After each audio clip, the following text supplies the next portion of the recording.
जमीन विवाद में हत्या कर सड़क किनारे फेंका था दिलीप को।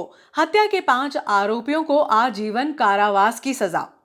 वर्ष 2020 में दिवाली के दूसरे दिन उमरना फाटक से कुछ दूरी पर एक युवक की लाश और बाइक मिली थी।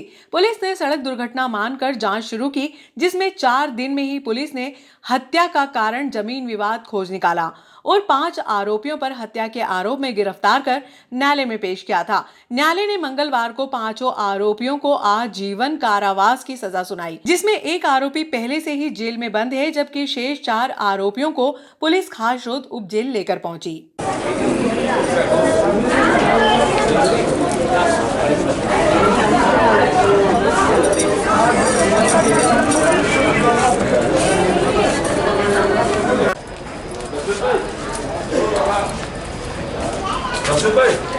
रशीद भाई नकल दे दी, दवाई लिखूंगा मैं, ठीक है ना। और कुछ जिला व अतिरिक्त सत्र न्यायाधीश विवेक शुक्ला ने मंगलवार को धारा 302 में रशीद लाला, तौसीफ, वसीम व गणपत को आजीवन कारावास, प्रेम नारायण को धारा 302/120 बी में आजीवन कारावास की सजा, 500 रुपए जुर्माने की सजा सुनाई। बता दें कि वर्ष 2020 में 15 नवंबर की सुबह बेलाग्राम पुलिस को उमरना फाटक से कुछ दूरी पर दिलीप पिता भेरूलाल पाटीदार उम्र 40 वर्ष निवासी बड़ावदा का शव सड़क किनारे पड़ा हुआ मिला था।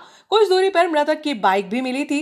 तत्कालीन बेलाग्राम थाना प्रभारी हेमंत सिंह जादौन ने पुलिस फोर्स के साथ मौके पर पहुंचकर मामला जांच में लिया था। 19 नवंबर 2020 को ASP Akash Bhuria, SDOP Khasrod Avinash Singh, CSP Nagda Manoj Ratnakar, TI Shyamchandra Sharma Nagda ने बेलाग्राम थाने पर पत्रकार वार्ता लेकर मामले का खुलासा किया था, जिसमें बताया कि प्रेम नारायण पिता काशीराम पाटीदार का जमीन विवाद दिलीप पिता भेरूलाल पाटीदार से चल रहा है, जिसको रास्ते से हटाने के लिए कमठाना निवासी रशीद लाला पिता शरीफ लाला से बात हुई। इसके लिए एवज में प्रेम नारायण ने रशीद लाला को 5 लाख रुपए देने की बात कही थी। एएसपी भूरिया के अनुसार रशीद लाला ने अपने बेटे तौसीफ पिता रशीद लाला, वसीम पिता रशीद, गणपत पिता गणेश के साथ मिलकर दिलीप की हत्या करने की रणनीति बनाई थी। 14 नवंबर की रात्रि रशीद लाला ने दिलीप को अपने खेत के कुएं पर बुलाया और खूब शराब पिलाई। इसके बाद कार में बैठाकर उमरना फाटक के समीप लाए, जहां कार में रखी टामी, लठ व पाइप से मारकर हत्या को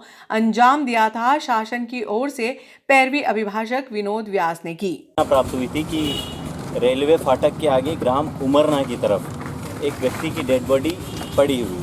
सूचना पर तत्काल आने का बल थाना प्रभारी सीएसपी नागदा और अन्य स्टाफ तत्काल घटनास्थल पर पहुंचे और घटनास्थल पर जाकर के देखा तो एक अज्ञात शव वहां पर पड़ा हुआ था, जिसकी बाद में पहचान दिलीप पिता भेरूलाल पाटीदार उम्र 35 साल निवासी ग्राम मड़ावदा थाना खाचरोद के रूप में हुई। पीएम जिसको तत्काल कस्टडी में लेकर के पीएम रूम पहुंचाया गया और वहां पर उसका पोस्टमार्टम करवाया गया। पोस्टमार्टम रिपोर्ट में खुलासा हुआ कि मृतक की मृत्यु सर पर चोट लगने के कारण हुई है, जो कि किसी हथियार से पहुंचाई गई है। बाद में तत्काल ही पीएम रिपोर्ट प्राप्त होने पर अपराध पंजीबद्ध किया गया धारा 302 में और तत्काल अज्ञात आरोपियों की तलाश हेतु टीम गठित की गई। पुलिस अधीक्षक महोदय उज्जैन द्वारा काफ़ी गंभीरता से इस मामले को लिया गया और सीएसपी नागदा के नेतृत्व में टीआई नागदा और थाना प्रभारी बेलाग्राम और इनके थाने के स्टाफ को शामिल करके टीम का गठन किया गया और टीम द्वारा बारीकी से इस संबंध में पूछताछ की गई और लास्ट सीन के बारे में पतारसी की गई। तो उस दौरान यह पता चला कि दिवाली के दिन जो मृतक दिलीप है उसका एक ढाबा है कमठाना में, एक ढाबा है जहां पर ग्राम कमठाना के रशीद लाला को शाम को देखा गया, बातचीत करते देखा गया। जिस संबंध में बारीकी से पूछताछ की गई, इसकी तलाश की गई तो रशीद अपने ग्राम कमठाना में मिला। वहाँ पर जाकर के टीम के द्वारा बारीकी से रशीद से दिलीप के बारे में पूछताछ की गई तो रशीद के द्वारा ये बताया गया कि उसी के गांव कमठाना का प्रेम नारायण पाटीदार और उसी का भतीजा बाल अपचारी, उसने रशीद से ये कहा था कि दिलीप से हमारा ज़मीन को लेकर के एक बहुत पुराना विवाद चला आ रहा। प्रेम नारायण द्वारा और बाल अपचारी द्वारा रशीद को ये बात कही गई कि दिलीप को रास्ते से हटाना, जिसके एवज़ में प्रेम नारायण द्वारा रशीद को 5 लाख रुपए दिए जाए। जिस पर से रशीद ने अपने लड़के तौसीफ़ और अपने भांजे वसीम को ये बात बता करके अपनी प्लानिंग में शामिल किया और प्लानिंग के तहत जो प्रेम नारायण का हाली गणपत है, गणपत को दिलीप के ढाबे पर भेजा गया और 14 तारीख की रात में दिलीप को ढाबे से ग्राम कमठाना में रशीद के कुएं पर बुलवाया गया, जहां पर बैठ करके दिलीप के साथ में इन लोगों ने शराब पी और शराब के नशे में जब दिलीप को काफ़ी नशा हो गया तो नशे में उसको रशीद अपनी कार में और साथ में उसका लड़का और भांजा ये लोग मिला करके अपनी कार में बैठा करके घटना स्थल तक गांव के चोरी छुपे रास्ते से लेके आए और घटना स्थल पर ही उसे कार में से उतारा और वहां पर फिर उतार करके गाड़ी में रखा हुआ सरिया, लकड़ी और जो टामी होती है उससे वहाँ घटना स्थल पर उसके सर पर सब लोगों ने मिल के वार किया और फिर जब वो अचेत हो गया और इन लोगों ने बिल्कुल आश्वस्त हो गए कि उसकी हत्या हो चुकी है, वो मर चुका है, तो उसको धीरे से नीचे खाई में सरका दिया और पीछे से उसकी मोटरसाइकिल भी वहाँ पर सरका दी ताकि ऐसा लगे कि वो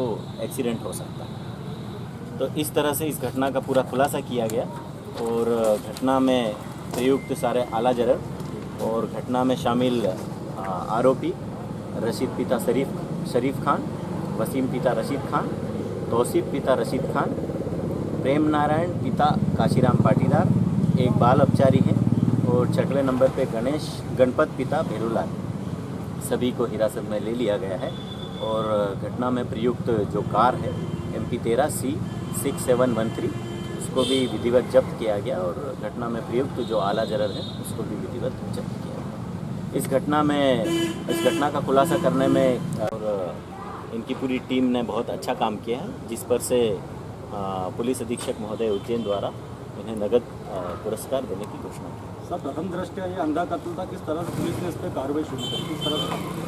पुलिस ने पहले तो लास्ट सीन जो था, लास्ट टाइम पे मृतक को किसके साथ देखा गया उस पे से कहानी स्टार्ट की और साथ ही साथ फिर गोपनीय मुखबिर सूचना के आधार पे कि पुराने कोई विवाद हो या अन्य कोई विवाद हो सकते उस आधार पे और टेक्निकल एविडेंस पे भी काम किया गया। तो जिस तरीके से मतलब जिस हिसाब से काम किया गया तो सभी जगह मिल करके एक चीज़ आई और फिर उसमें फिर जब बारीकी से पूछताछ की गई तो पुलिस भी यहाँ पर पहुँची और आरोपियों द्वारा फिर घटना को स्वीकार कर।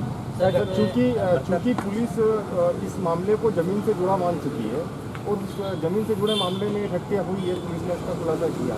इसके पूर्व में इनकी मम्मी राजूबाई की भी संदिग्ध परिस्थिति में मौत हुई है और 2 साल पूर्व से इनके पिता भी लापता है। सर, क्या उस तरफ भी पुलिस इन्वेस्टिगेशन करेगी?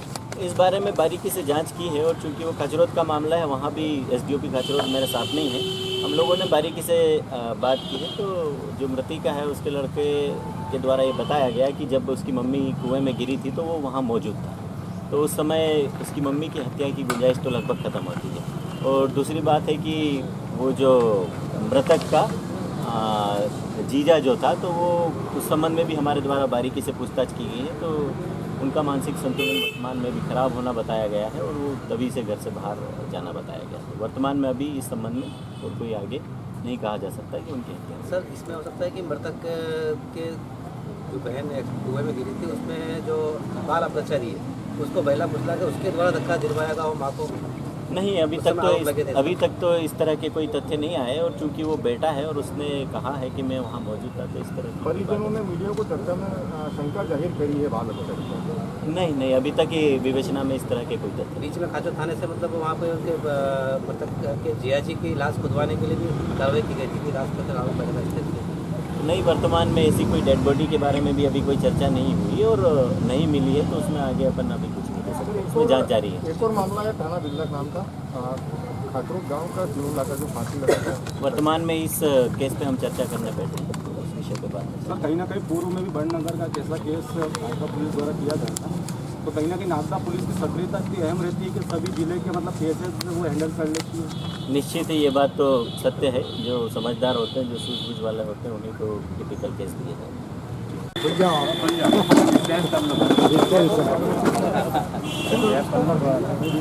कहाँ रह गई कि पुलिस? उन्हें पूरी जहाँ पता नहीं चलता था कि किसने मारा होगा, क्योंकि कई इसमें राज थे। एक महिला का नाम भी आया था इसके अंदर, कई लोगों के नाम आए थे। किस तरह से आपने इसको सुलझाया? दिनांक 15/11/2020 को थाना बिरला ग्राम पे एक सूचना मिली थी कि ग्राम उमरना की तरफ रेलवे फाटक के आगे एक अज्ञात मृतक पड़ा, जिसकी लाश पड़ी हुई, जिसकी पहचान बाद में दिलीप पाटीदार के रूप में हुई। फिर शुरू में प्रथम पाया गया तो पता चला कि उसके सर पे गहरी गहरी चोटें थी, जो कि किसी टामी या रॉड से पहुंचाई जा सकती। तो उसकी हत्या कर वहाँ पर डाला जाने की संभावना बनी। तो बाद में उस पर अपराध 302 का पंजीबद्ध करके टीम बनाई गई और टीम को उस केस में लगाया, जिसमें CSP नागदा, थाना प्रभारी नागदा, थाना प्रभारी बिरला ग्राम और उनके थाने का पूरा स्टाफ उसमें लगा। बारीकी से जब उस पूरे मामले की जांच की गई और मृतक के बारे में जब पूरी जांच की गई कि आखिरी बार वो किसके साथ देखा गया, कहाँ पर, और टेक्निकल तरीके से इसमें काम किया गया, तो इसलिए ये पता चला कि ग्राम कमथाना के रशीद के साथ में उसे आखिरी में देखा गया था। और जिस पर से टीम काम करते हुए ग्राम कमथाना पहुंची और रशीद से भी पूछताछ की गई। तो रशीद के द्वारा फिर उसमें ये बताया गया कि उसी के गांव का जो प्रेम नारायण पाटीदार है, जो कि दिलीप का रिश्तेदार भी लगता है, उसके साथ में उनका पुराना ज़मीन संबंधी विवाद चल रहा था। प्रेम नारायण पाटीदार और रशीद के लड़के और इन लोगों के द्वारा, कुल 6 लोगों के द्वारा इसकी हत्या ज़मीन के संबंध में करना बताया गया। और जिस काम के लिए प्रेम नारायण द्वारा रशीद को 5 लाख रुपए देने की भी बात कही गई। घटना में शामिल सभी 6 लोगों को गिरफ्तार किया गया। घटना में प्रयुक्त कार और जो भी आला जरा जब्त किया। हाँ सर, इसमें जो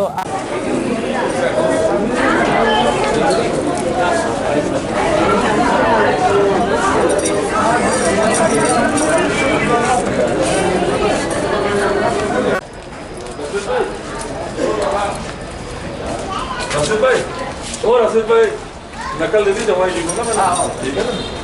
और कुछ शहर की प्राचीन परंपराओं के निर्वहन में नगर पालिका सदैव अहम भूमिका अदा करती आ रही है। इसी परंपरा को जारी रखते हुए इस वर्ष भी महाशिवरात्रि के अवसर पर चंबल तट पर वृहद मेले का आयोजन किया जा रहा है, जिसमें 8 दिवसीय सांस्कृतिक व धार्मिक आयोजन होंगे। ये बात विधायक डॉक्टर तेज बहादुर सिंह चौहान ने मंगलवार को नगर पालिका द्वारा आयोजित 8 दिवसीय मेले के शुभारंभ अवसर पर कही।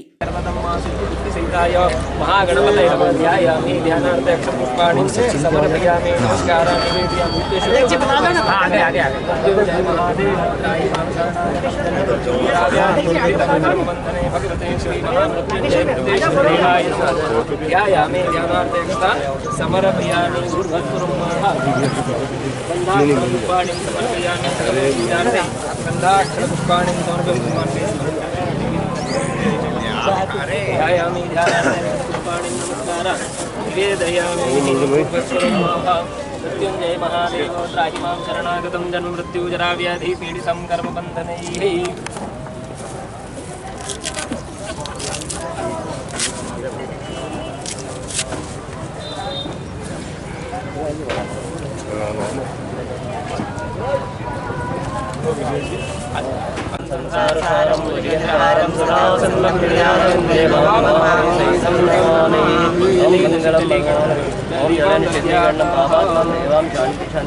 शांति राम शांति नमो नमः।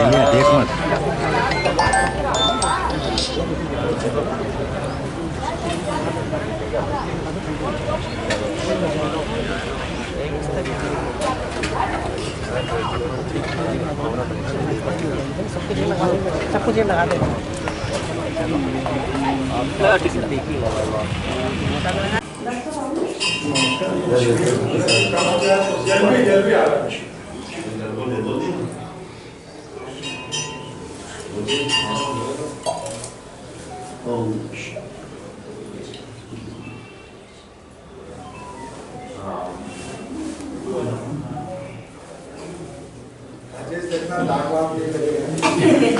महाशिवरात्रि की सभी को बहुत बहुत बधाई शुभकामनाएं देता हूं।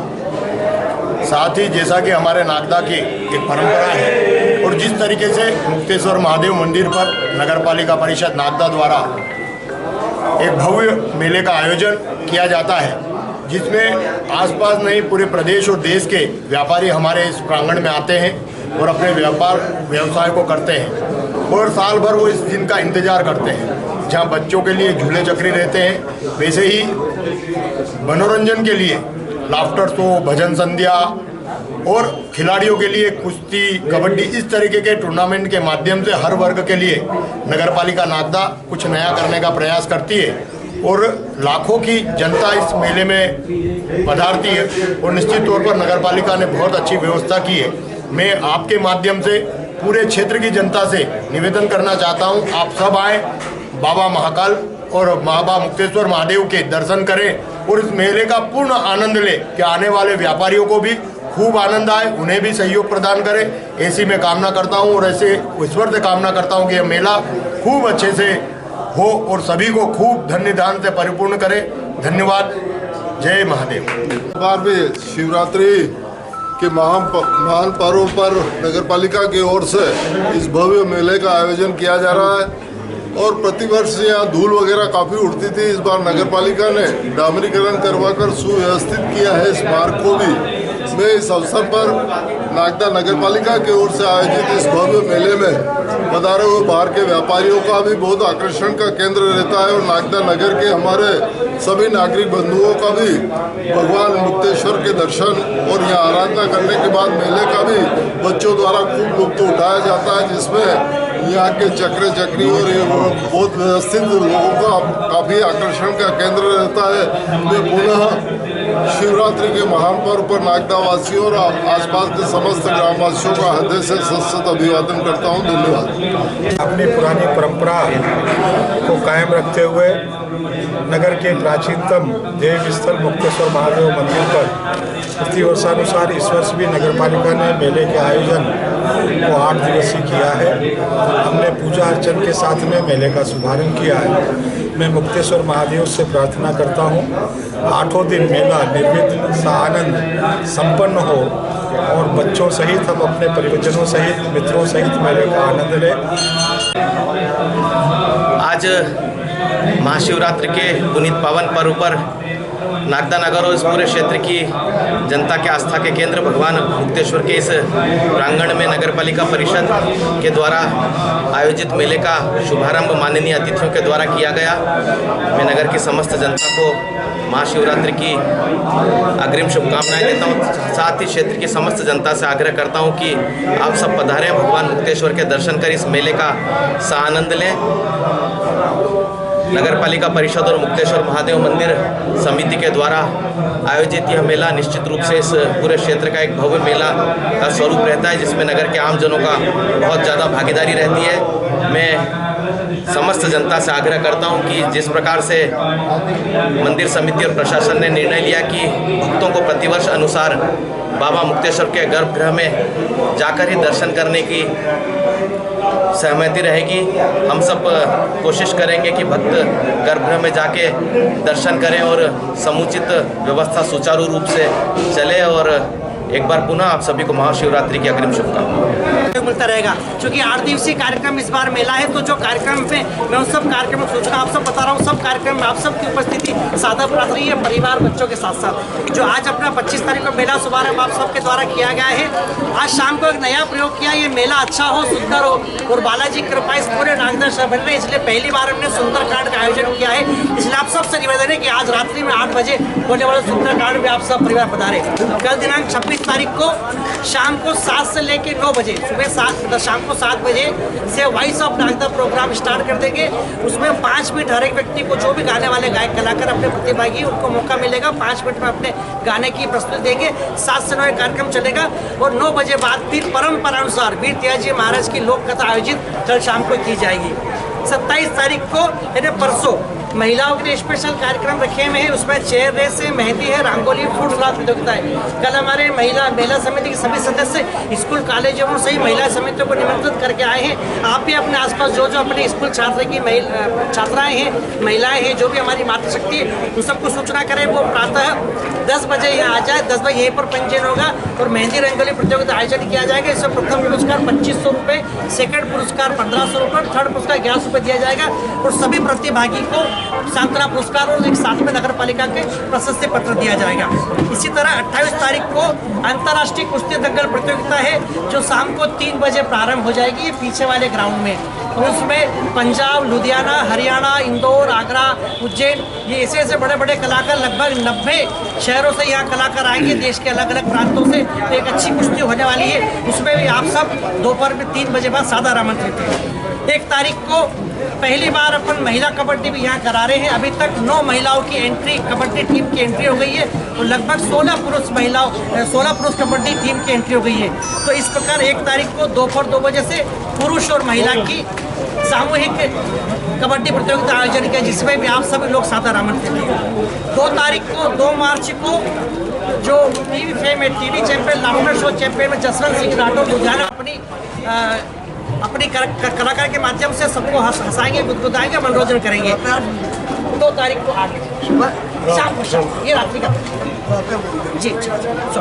और 3 मार्च को रात्रि में 8 बजे सुप्रसिद्ध भजन गायक कलाकार गोकुल शर्मा, अपने मध्य राजस्थान में बहुत अभी सुप्रसिद्ध भजन गायक है, जिसके सावरे सेठ दे दे ऐसे सुप्रसिद्ध भजन, और भी बेरूजी, नाना धारणा, ऐसे प्रसिद्ध जो भजन है वैसे भजन गायक कलाकार रात्रि 8 बजे गोकुल शर्मा जी 3 मार्च को यहाँ आएंगे। और 4 मार्च को हमारे यहाँ के स्थानीय कवि द्वारा कवि सम्मेलन का आयोजन रखा गया है। इसमें एक और मैं आप सबसे हाथ जोड़ श्रद्धा करूँगा, कृपया आप सहयोग करें। 2 और 3 तारीख को हमारे बड़े कार्यक्रम है और 1 तारीख को बड़ा कार्यक्रम है कुश्ती महिला। तो उसमें हमने क्या है कि जो भी हमारे मुख्य अतिथि है, जो भी हमारे अतिथि है या जो भी हमारे गणमान्य नागरिक है, कृपया उस दिन वो रात में अपना वाहन यहाँ तक नहीं लाए, क्योंकि गोकुल शर्मा की भजन संख्या में काफ़ी भीड़ बढ़ती है और ये जगह स्पेस उनके अनुसार बहुत कम लग रहा है। अगर हम गाड़ी सब नीचे कर लेंगे, वहाँ पर VIP व्यवस्था, नीचे व्यवस्था करेंगे, तो आप सब लोगों से निवेदन है कि आप अपनी गाड़ी चाहे 2 पहिया हो, 4 पहिया हो, उसको वहाँ नीचे खड़ी करें। यहाँ पर आराम से सुप्रसिद्ध भजन गायक गोकुल शर्मा के भजन सुनेंगे और डॉक्टर चैंपियन जसवंत सिंह राठौर के हम कला सुनेंगे। तो आज के इस निवेदन पे आप सभी आप बता रहे, मैं माननीय विधायक जी, माननीय विधायक जी, हमारे जिलाध्यक्ष जी हमारे बीच उपस्थित, हमारे उपाध्यक्ष हमारे दोनों ही मंडल के सदस्य अध्यक्ष, हमारी महिला अध्यक्ष जी, और आप सब तमाम पार्षदगण, तमाम मेरे बड़े बड़े आशीर्वाददाता सब यहाँ पधारे हैं। मैं आप सबका एक बार पुनः हृदय से धन्यवाद ज्ञापित करता हूँ और आशा ही अपेक्षा करता हूँ कि आप सबका स्नेह, आशीर्वाद और समर्थन हमारी इस परिषद को मिलता रहे और हम इसी प्रकार कार्यक्रम करके इस नगर को एक विकसित नगर बना सके। इसलिए आप सबका सहयोग अपेक्षित है। इतना ही कहकर अपनी अनुरोध दूंगा। बहुत बहुत धन्यवाद।